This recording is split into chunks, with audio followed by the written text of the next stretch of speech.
السلام على حسين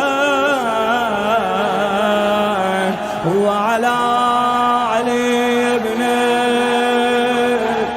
حسين وعلى أولاد الحسين وعلى أصحاب الحسين يا حسين.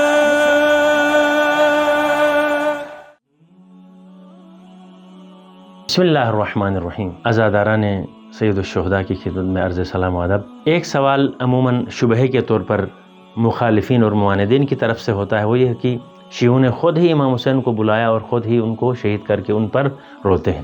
اس کے بڑے خوبصورت 3-4 جوابات ہیں. پہلا جواب یہ ہے کہ لفظ شیعہ جو ہے ایک ایسا لفظ ہے جو ایک عمومی معنی رکھتا ہے، طرفدار کے معنی میں استعمال ہوتا ہے، پیچھے چلنے والے کو شیعہ کہا جاتا ہے. جب ہم دیکھتے ہیں تو امام حسین علیہ السلام روز عاشور کربلا میں اپنے مخالفین کو کس عنوان سے پکارتے ہیں؟ امام فرماتے ہیں کہ یا شیعت آل ابی سفیان، اے آل ابی سفیان کے شیعوں، یعنی ابو سفیان کے پیروکاروں، اگر تم دین نہیں رکھتے، اگر تم مسلمان نہیں ہو تو کم از کم مرد بنو اور خیموں کی طرف حملہ نہ کرو.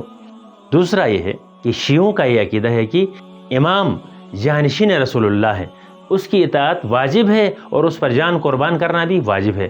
جبکہ ہم دیکھتے ہیں تو کربلا کے اندر جو لوگ آئے تھے وہ امام حسین کو قتل کرنا چاہتے تھے، آپ کو باغی کہتے تھے، لہٰذا یہ گروہ امام حسین کی شیعوں سے کوئی تعلق نہیں رکھتا تھا. تیسرا جواب جو ہے وہ یہ ہے کہ شیعہ امام علی علیہ السلام کو معصوم، پاک و پاکیزہ مانتے ہیں، آیت تطہیر کا مصداق سمجھتے ہیں، نفس رسول مانتے ہیں. جبکہ کربلا میں جو لوگ آئے تھے، امام نے پوچھا کہ آیا میں نے تمہارا حق ضائع کیا ہے، تم میں سے کسی کو قتل کیا ہے، تم میرے در پہ کیوں ہو؟ انہوں نے کہا کہ بغضاً لابیک، تیرے باپ کی دشمنی میں، تیرے باپ سے کینہ رکھتے ہیں، اسی کینے اور عداوت کی دشمنی، عداوت کے نتیجے میں ہم آپ کو قتل کرنا چاہتے ہیں.